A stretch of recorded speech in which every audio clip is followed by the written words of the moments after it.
India's largest digital media network Suman టీవీతో చేతులు కలపండి. ఫ్రాంచైజ్ ద్వారా లోకల్ మీడియా పార్ట్నర్ అవ్వండి. నమస్కారం అనిల్ సింగ్ గారు. నమస్తే శిరీష. ఇప్పుడున్న ప్రజెంట్ సిచ్యువేషన్లో జాబ్ గ్యారంటీ విషయానికి మనం మాట్లాడుకుంటే ఎప్పుడు ఉంటుందో ఎప్పుడు పోతుందో కూడా మనకు తెలియని పరిస్థితి ఇప్పుడు అలానే ఉంది. సో అలాంటి వాళ్ళు కావచ్చు, లేదు అంటే మనకు ఒక శాలరీ తోటి సర్వైవ్ అవ్వడం ఇప్పుడున్న సిచ్యువేషన్లో చాలా కష్టం. సో మ్యాండేటరీగా మనము ఆల్టర్నేట్ ఆప్షన్, ప్యాసివ్ ఇన్కమ్ గురించి చాలామంది ఎదురు చూస్తూ ఉన్నారు. అలాంటి వాళ్ళ కోసం మీరేం చెప్తారు? చాలా కష్టం అండి నిజంగా చెప్పాలి అంటే. ఇది ఒక ఓపెన్ సీక్రెట్, పబ్లిక్ డొమైన్లో ఉన్న ఇన్ఫర్మేషన్ ఇది. కానీ ఏది చేస్తే నిజంగా డబ్బులు వస్తాయి అన్నదే కన్ఫ్యూజన్. ట్రూ. ఎందుకంటే నిజంగా రావాలి మరి చేస్తే. అందులో కూడా చాలా ఆప్షన్స్ ఉన్నాయి. కరెక్ట్, 100 ఆప్షన్స్ ఉండొచ్చు. ఇప్పుడు ఎగ్జాంపుల్ చెప్తానండి. 100 ఆప్షన్స్ గురించి నేను మీకు ఎగ్జాంపుల్ చెప్పాను కదా. వారెన్ బఫెట్ గారు ఉన్నారు. He's about 90 years old. 90 ఏళ్ళ పైన ఉన్న ఒక senior most kind of trader, investor, business person.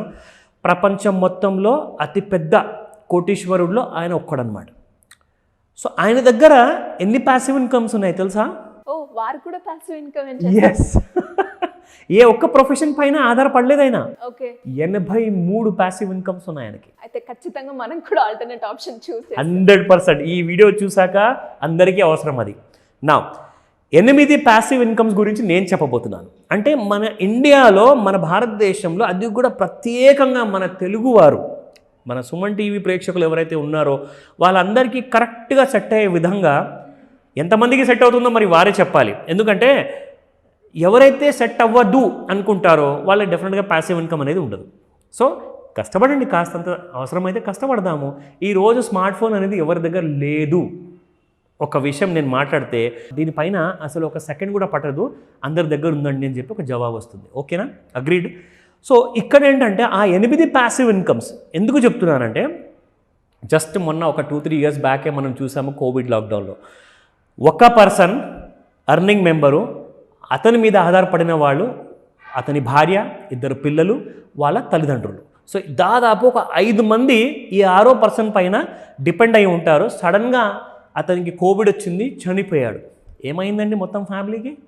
ఆ ఇన్కమ్ ఉన్న, ఒక్క సింగిల్ ఇన్కమ్ ఉన్న పర్సన్ ఎవరైతే చనిపోయారో వాళ్ళ ఇంట్లో వాళ్ళందరూ కూడా రోడ్డు మీద పడ్డారు. అంటే ఇక్కడ danger of security, there is no security. కాబట్టి ఇవాళ రేపు కాలంలో ఏంటంటే ఇంకా చాలా అవసరమైందనమాట ఇలాంటి passive incomes. So passive income గురించి నేను ఎందుకు మాట్లాడుతున్నా అంటే, 2 రకాల ఇన్కమ్స్ ఉంటాయండి. ఒకటి ఏంటంటే నార్మల్ ఇన్కమ్, రెండవది ప్యాసివ్ ఇన్కమ్. సో మనకి ముఖ్యంగా ఏంటంటే మల్టిపుల్ స్ట్రీమ్స్ ఆఫ్ ఇన్కమ్ ఉండడం ఇంపార్టెంట్ కాదు, multiple streams of passive income ఉండడం చాలా important. Okay. So passive income is more important than your normal income. ఇప్పుడు ఇక్కడ అంత ఇంపార్టెంట్ అయిపోయింది, 100%. అందులో డౌటే లేదు. నా ఇప్పుడు ఫర్ ఎగ్జాంపుల్ అండి, ఏ ఉద్యోగి అయితే ఉద్యోగం చేస్తున్నారో వాళ్ళు ఎన్ని గంటల వరకు వర్క్ చేస్తారో? అఫీషియల్గా 8 గంటలు చేయాలి. ఇప్పుడు ఒక 8 ప్యాసివ్ ఇన్కమ్ గురించి నేను మాట్లాడుతున్నాను కదా. ఆ 8 ప్యాసివ్ ఇన్కమ్కి, ఒక్కొక్క ప్యాసివ్ ఇన్కమ్కి కూడా మీరు 2 గంటలు కేటాయిస్తే 8 × 2 ఎంత అయిందండి? 16 గంటలు అయింది. అంటే 8 గంటలు ఆఫీస్లో వర్క్ చేస్తున్నారు, 16 గంటలు ప్యాసివ్ ఇన్కమ్ కోసం వర్క్ చేస్తున్నారు. అంటే 16 + 8 అంటే 24 గంటలు అయిపోయింది. అంటే ఎప్పుడు పడుకుంటారు మీరు? ఇంపాసిబుల్ కదా. దానికి ఇంకొక ప్లాన్ ఉంది. ఆ ప్లాన్ అంటే చెప్తాను వినండి. చాలా ఇంపార్టెంట్. ఏంటంటే ఒక విషయం నేను చూశాను, అందరూ అనుకుంటారు ఇది మన వల్ల కాదు. నిజంగా నేను చెప్తున్నాను, తలుచుకుంటే ఎనీథింగ్ ఈజ్ పాసిబుల్. నిజంగా సీరియస్గా చెప్తున్నాను ఈ విషయాన్ని. ఎందుకంటే చాలామంది ప్రూవ్ చేశారు. అండ్ ఈ ప్యాసివ్ ఇన్కమ్ గురించి నేను చాలా దీనిపైన రీసెర్చ్ చేసేసి ఆధారపడ్డాను. కాబట్టి ఒక ఎగ్జాంపుల్ నేను చెప్తాను మీకు. ఫస్ట్ అండ్ ఫార్మోస్ట్ ఏంటంటే మన అందరి దగ్గర ఒక ఓన్ స్టోరీస్ ఉంటాయండి. నా స్టోరీ యూనిక్గా ఉంటుంది, మీ స్టోరీ ఒక యూనిక్గా ఉంటుంది. ఎందుకంటే every person is different. No 2 people are the same. ఓకేనా? ఒప్పుకుంటారు కదా. సో ప్రతి పర్సన్కి ఒక unique story, unique background, unique kind of కష్టాలు పడిన కైండ్ ఆఫ్ ఎక్స్పీరియన్సెస్ ఉంటాయి కదా. అవన్నీ కూడా మనం ఒక 10-20 పేజీల పైన రాసామనుకోండి, ఒక బ్యూటిఫుల్ బుక్ తయారవుతుంది. ఆ బుక్ని ప్రింట్ చేసేసి ఒక పబ్లిషర్కి ఇచ్చారనుకోండి, వాళ్ళు మొత్తం రెస్పాన్సిబిలిటీ తీసుకొని వాళ్ళు ఒక్కొక్క బుక్ని 500కి అమ్ముకొనివ్వండి, 50 రూపాయలకి అమ్ముకొనివ్వండి, మనకు ఒక 10% అనేది ఒక రాయల్టీ పే చేస్తారు. అది లైఫ్ లాంగ్ అనమాట. ఎన్ని బుక్స్ అమ్ముడుపోతే అన్ని బుక్స్కి మీకు ప్రతి బుక్కి మీకు ఒక కమిషన్ అనేది మీకు జీవితాంతం వస్తూ ఉంటుంది. దానికి మీరు చేయాల్సిందల్లా జస్ట్ మీ దగ్గర ఉన్న ఆ స్టోరీని మీరు కాస్త డ్రమాటిక్ ఫ్యాషన్లో రాయడం, అదొకటి. సింపుల్ అండి. చాలామందికి ఈ మధ్య మనం అందరికీ చెప్తున్నాను, పిల్లలు కూడా చెప్తున్నాము, బుక్స్ చదవండి. బుక్స్ చదివితే ఏమవుతుంది, కొన్ని మంచి మంచి బుక్స్ బయట అమెరికన్ దేశాల్లో రాసిన వాళ్ళు ఉన్నారు, యూరోపియన్ దేశాల్లో రాసిన వాళ్ళు ఉన్నారు, ఇండియాలో చాలామంది చదువుతున్నారు. అలాంటి బుక్స్లో ఉన్న స్టోరీస్ని మీ స్టోరీతో పాటు ఒక డ్రమాటిక్ విజన్లో మీరు ఒకవేళ రైట్ చేశారనుకోండి, ఆ బుక్లో ఒక మంచి ఇంట్రెస్ట్ అనేది డెవలప్ అవుతుంది. ఆ బుక్ చాలామంది వైరల్ చేస్తారు. అంటే నచ్చిన బుక్ ప్రతి వాళ్ళు చెప్తారు కదా. ఇప్పుడు మీకు ఒక బుక్ నచ్చింది అనుకోండి, నాకు తప్పకుండా చెప్తారు, సార్ ఇది చదవండి అని చెప్పేసి. నేను ఒక నలుగురికి చెప్తాను. సో అదొక book writing is one skill అండి. రెండోది వెరీ ఇంపార్టెంట్, యూట్యూబ్ ఛానల్ కానివ్వండి, ఇన్స్టాగ్రామ్ కానివ్వండి, ఫేస్బుక్ కానివ్వండి, మీరు డైలీ చేస్తున్న ప్రతి చిన్న పనిని ఒక వ్లాగ్గా మీరు అప్లోడ్ చేయండి. ఇందులో మీకు నయా పైసా పెట్టుబడి ఉండదు. కాకపోతే మీ స్టోరీ, మీ కంటెంట్ అనేది క్రియేటివ్గా ఉండాలి, యూనిక్గా ఉండాలి. That is the second option. మూడో ఆప్షన్ కొలాబరేషన్స్. తప్పకుండా కొలాబరేట్ చేయండి డిఫరెంట్ బ్రాండ్స్తో, డిఫరెంట్ బిజినెసెస్తో. వాళ్ళ దగ్గర ఉన్న యూనిక్నెస్ని మీరు హైలైట్ చేయండి మీ వీడియోని, యూట్యూబ్ని. So collaboration is very easy to do.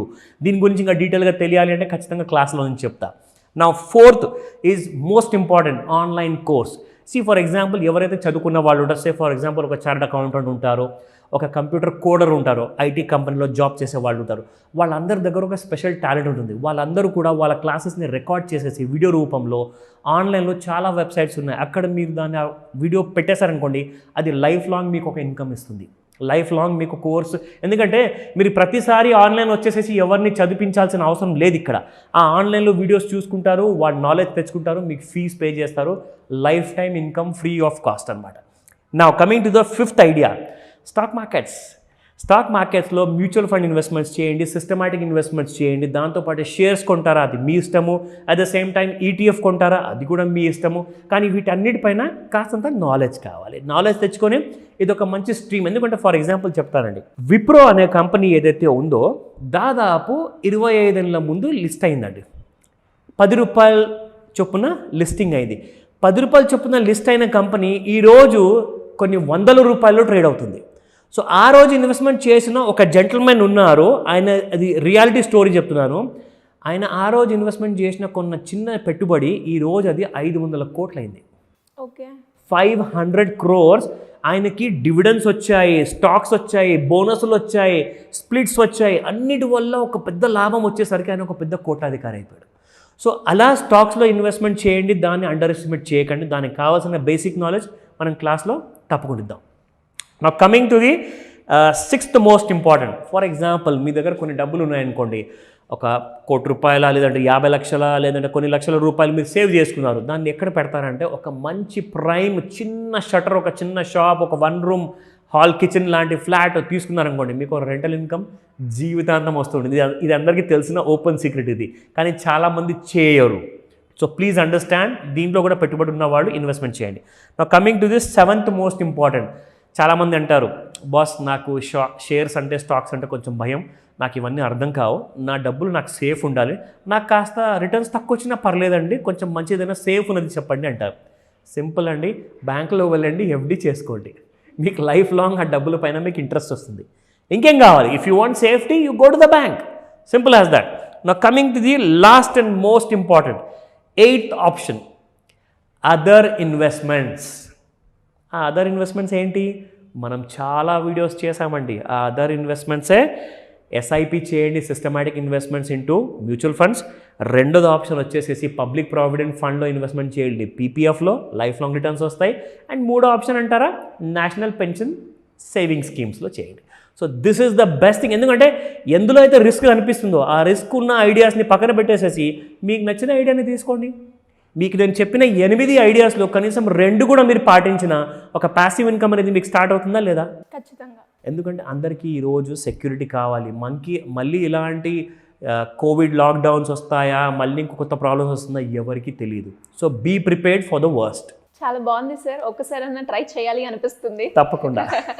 So ఇలా ఎవరికైనా కూడా స్కీమ్స్ పరంగా కావచ్చు, లోన్స్ పరంగా కావచ్చు, బిజినెస్ ఐడియాస్ పరంగా కావచ్చు, ఎవరికైనా ఇలాంటి డౌట్స్ ఉన్నా ఏ రకంగా అప్రోచ్ అయ్యే ఛాన్స్ ఉందంటారు? డౌట్స్తో పాటు చాలా ఫుల్ ఆఫ్ నాలెడ్జ్తో తిరిగి వెళ్తారు, ఇది మాత్రం తథ్యం.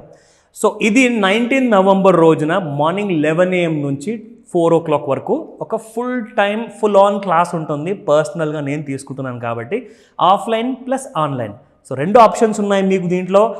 ఎంతోమంది లోన్స్ తీసుకున్న తర్వాత అసలు ఈ లోన్స్లో నుంచి ఎలా బయటికి రావాలి, లేదంటే ఒక కొత్త లోన్ ఎలా తీసుకోవాలి, నేను ఇంకో కొత్త లోన్ తీసుకుంటేనే ఈ పాత లోన్ అప్పులు తీరుతాయా, లేదంటే నేను ఏదైనా చిన్న పెట్టుబడి చేస్తే ఇంకొక డిఫరెంట్ విధంగా ఆలోచిస్తే నా ప్రాబ్లమ్స్ దూరం అవుతాయా అన్న విషయాలన్నీ కూడా ఏబిసిడి అంటే పిల్లలకి పాఠాలు చెప్పే పద్ధతిలో మనం ఏబిసిడి దగ్గర నుంచి ఫైనాన్షియల్ ఇన్వెస్ట్మెంట్ అంటే ఏంటి, ఫైనాన్షియల్ డిసిప్లిన్ అంటే ఏంటి, ఫైనాన్షియల్ లిటరసీ అంటే ఏంటి, అవేర్నెస్ అంటే ఏంటి, ఇవన్నీ కూడా ఇన్ డీటెయిల్గా వాళ్ళ ప్రాబ్లమ్స్కి సొల్యూషన్ మనము ఈ క్లాస్లో ఇస్తున్నాం అనమాట. సో స్క్రీన్ పైన కనిపిస్తున్న నంబర్కి కాల్ చేయండి, లేదంటే వాట్సాప్ మెసేజ్ పెట్టండి. తప్పకుండా మా టీం మీకు హెల్ప్ చేస్తుంది. థ్యాంక్ యూ అండి, thank you so much. Welcome Sirisha.